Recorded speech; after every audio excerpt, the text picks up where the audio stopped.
arrived at Kamayan Datsai Saki. Okay, we're going in. So, eto yung pinaka-reception nila. Yan. So, meron tayong mga eat late. So,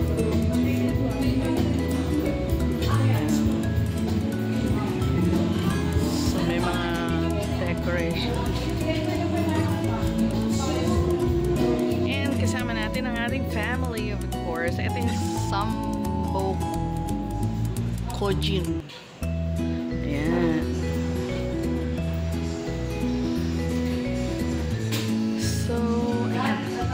Ito lang guys. Meron tayong aakyatan. Ayan, aakyat tayo guys. So, second floor tayo. Ito na guys. That's. Ito na tayo guys. Nasa Dads tayo sa Quezon Avenue. Ay, West Avenue pala. Ito guys, ayan ang daddy, nag-iikot na. So, it's a Tuesday and pa 12 o'clock pa lang guys and konti pa yung tao. So, ikutin natin tong site na to. And pakita ko sa inyo yung mga nakalagay sa kanilang mga serving area. So, dito ay Mix Emotion Bars. Pwedeng gumawa ng halo-halo. Ayan. Maganda pala guys pag weekdays. Kasi, syempre, less tao. And napakarami nilang drinks. Ayan. Iba-ibang juice, iced tea, lemonade. Ayan. And then, dito muna tayo. Habang may taong. So, pwede kayong gumawa ng salad. Meron na ding mixed salad, melon salad, may greens. Ayan. And may vinaigrette and meron ding may dressing, macaroni. May mga fruits. May saba, sagi. Ayan. Mga kakanin. Guys. Puto. So, may palitaw, kasaba, sapin-sapin, yan. So, meron ding nachos. Itong area na to, nachos naman. Ayan. May kamote Q din. Uy, may walnuts. Ayan. So, may ilang breads. So, balik tayo dun sa side na to ulit. Ito naman yung Sushi-licious area nila. So, ito naman yung mga sinaserve nila.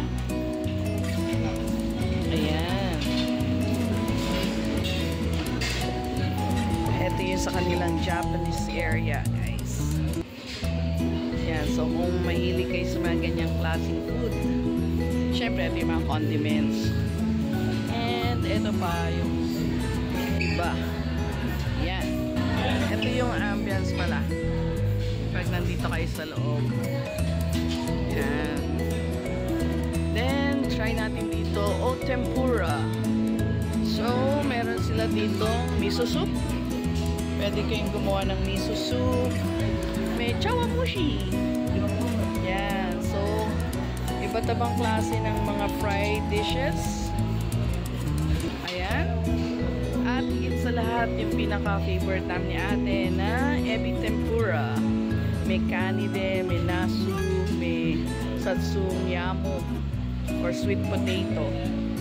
Yan. Tapos, dito sa sides na to, mga dessert. Yan. So, assorted candies, marshmallow. Yan. May ice cream tayo dito. And, ano bang flavor ng ice cream nila? Strawberry cheese siguro yung isa. Then, ano ba itong isa? Hindi ko mabuksan. Parang chocolate. Yan. And, ayan, mga cakes, mini cakes. Ayan, iba-ibang, ayun lang, ang comment ko, walang mga nakalagay kung ano siya. Kung anong klaseng cake siya. And, iba din yung nandito sa cooler. Ayan. Then, on this sides naman, ayan, start na tayo. May soy chicken, birthday noodles, ayan, may siopaw.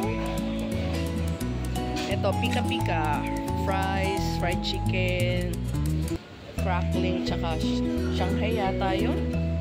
Ayan. So, may sweet and sour pork. Ito, parang chop suey. Fried rice. Ito, kalyos. Zucchini. Tender tips. Mussels or tahong. Squid. Tokwa. And paella. Tapos dito sa sides na to guys, nawawala lang yung dito with garlic at saka may inasal sila. May egg drop at saka kamayan soup. Meron din silang fresh lumpia. Tapos mga atsara. Ayan. And then, itong area na to ay sliced chops. So, meron sila ditong marble potatoes. Yung ham, that's ham. Corn, gravy. Ito, siguro beef yan. Chicken. Ayan. Ang konti ng tao, guys. Liempo. Ayan. Parang kinukumpleto pa lang nila yung food nila eh. Ayan. So, yun lang. Walang mga pangalan pa yung mga nakalagay. So, parang crispy kangkong, fried skin, kikiam, mga pika-pika. Ano ba to? Fishball, tokot baboy, so may lugar, caldo. Yan. Rice, plain rice, garlic rice, dinuguan, popis, caldereta, ito, kare-kare, plapla, sinanglay, laing na gata, kuhol, ano to, parang lechon, puso, kawaling puso, ano to, pakbet, tsaka mistang bangus, yan. And dito sa area na to, merong I think Japanese to. Kaisen udon, katsudon, suteki, kuwayaki, okonomiyaki. Yan. So, meron sila din dito for soup, sukiyaki, itami, tepan, kasi ito na yung saisaki. Yan. Momoyaki, corn, japchae, eto, Korean naman, bulgogi, samgyup, herbs pork, yan, marbled potatoes, ayan, yung mga side dish ng Korean dishes. Ayan. So, that's about it, guys. And, tayo lalafang na. So, eto yung initial na pinagkukuha namin. Ayan, guys. Ayun. So, from 11 to 2 p.m. yan. Dito na natin tatapusin tong vlog na to, guys. So, I hope na nakatulong sa inyo for this November time of the year. Bye!